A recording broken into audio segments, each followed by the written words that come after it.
On the 7th of March, Becky, Under Secretary of State in the US, who's responsible for South Asia, he calls our ambassador, a meeting between our ambassador in Washington.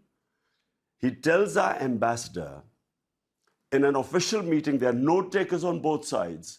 He tells the ambassador that unless you get rid of your Prime Minister Imran Khan in a vote of no confidence, which, by the way, hadn't been tabled as yet, but he seemed to know about it, he said, unless you get rid of him, Pakistan will suffer consequences. And then goes on to say, of course, if you get rid of him through the vote of no confidence, all will be forgiven.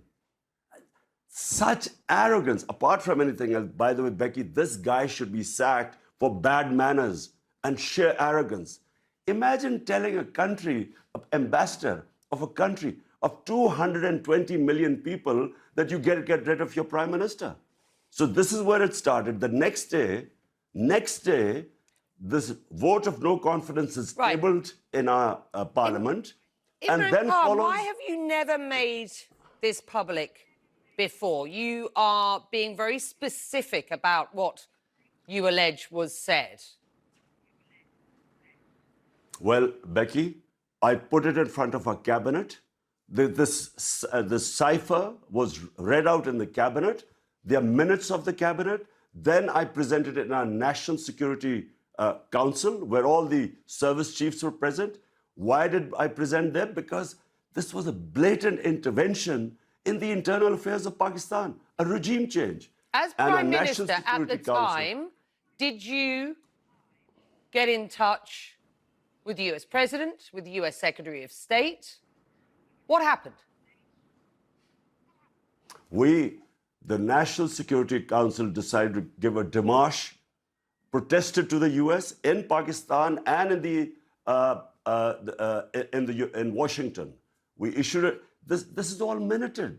Then we presented it to the Parliament Committee, then the Speaker of Parliament, then the President of Pakistan, who has this cipher, he sent it to the Chief Justice of Pakistan that there should be an inquiry held in this blatant interference in the internal affairs of Pakistan. Pakistan's new foreign minister says the United States and his country are entering a new engagement after what has been years of strained relations. And you and I have talked about those strained relations under your premiership. Do you believe, for the sake of Pakistan, that it is better to have a good relationship with the United States? Becky, I had perfectly good relationship with the Trump administration. It's only when the Biden administration came and it coincided with what was happening in Afghanistan. And for some reason, which I still don't know, they never got in touch with me. There was no US ambassador to Pakistan. I have no idea. But look, my point is very simple. 220 million people of Pakistan elected me. My first responsibility is to the people of Pakistan. My responsibility is for the well-being. We have 50 million people living below the poverty line. So when Russia offers us 30% discount on oil and 30% discount on wheat imports, India does the same. India is part of the Quad, part of the strategic alliance with the US. India imports oil from the US, but for some reason, this was taken against me, as if I was being anti-US or anti-American. The US, let me repeat, has rubbished the notion that they have been involved in regime change in Pakistan. You continue to assert what they suggest is a conspiracy theory here. Do you genuinely believe that the US has been behind a regime change in Pakistan? Before this happened, before this meeting with Donald Lu and our ambassador, the US embassy was calling members of my party who were some of the backbenchers who were not happy. They were having meetings with the US embassy. What were they meeting them? And they were the first ones who then jumped ship. And they were the ones who then offered $1 million each to buy my other members of parliament who actually jumped ship later on. Why would the US Embassy be interested in backbenchers of our party? So is the current government an American implant? It's with their blessings. And, you know, the painful thing, Becky, is not just that everyone, we all call it imported government, but the worst thing is there are a bunch of criminals. For 30 years, these guys have been plundering the country. 60% of the cabinet is on bail. You were in Russia meeting President Putin the day he announced the war in Ukraine.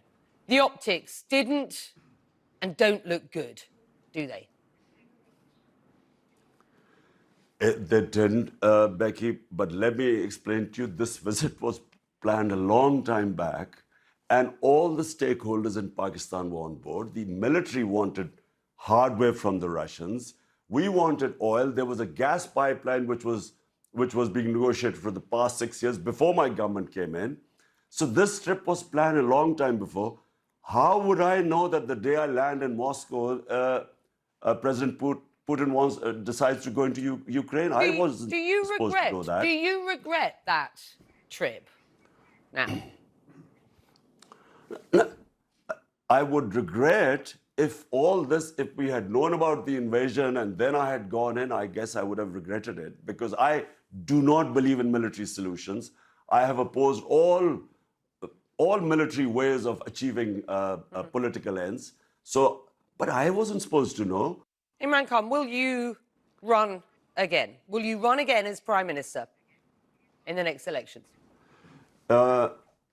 Whenever the next elections take place, not only will we run, but I can predict right now that this will become the biggest party in Pakistan's history, because people are so incensed and feel insulted that these criminals have been foisted upon us, who have been plundering this country for 30 years. There is anger in Pakistan. And unfortunately, because of all this becoming public, the cipher, Donald Rue's comments, who should be sacked for bad manners, there's anti-Americanism. Because you know that so many regime changes, whether US, like in Iran, Prime Minister Mossadegh, like in South American countries, when unpopular governments are foisted on a people, the resentment then goes to against the US. And unfortunately, yes, there is anti-Americanism right now.